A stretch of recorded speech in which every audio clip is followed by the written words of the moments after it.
ফেরাউন তার স্ত্রীকে কেন হত্যা করেছিল? মূসা আলাইহিস সালাম যখন ফেরাউনকে ইসলামের দাওয়াত দিল, তখন ফেরাউন আল্লাহকে অস্বীকার করল।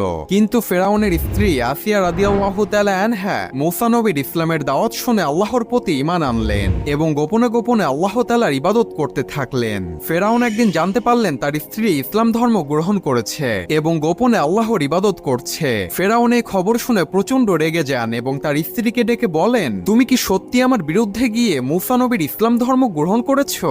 আসিয়া তখন সাহসের সাথে উত্তর দিয়ে বললেন, হ্যাঁ, আমি আল্লাহর উপর ঈমান এনেছি, যিনি সকল কিছুর সৃষ্টিকর্তা। ফেরাউন তখন রাগান্বিত হয়ে তার সৈন্যবাহিনীদেরকে ডেকে তার স্ত্রীর কঠিন শাস্তির ব্যবস্থা করতে বললেন এবং তার স্ত্রীকে নির্মমভাবে হত্যা করা হলো। মৃত্যুর পূর্বে আল্লাহ তাআলা আসিয়া রাদিয়াল্লাহু তাআলা আনহাকে জান্নাতের একটি দৃশ্য দেখালেন, যা দেখে তার মুখ উজ্জ্বল হয়ে গেল এবং সে খুশি মনে মৃত্যুবরণ করলেন। সুবহানাল্লাহ।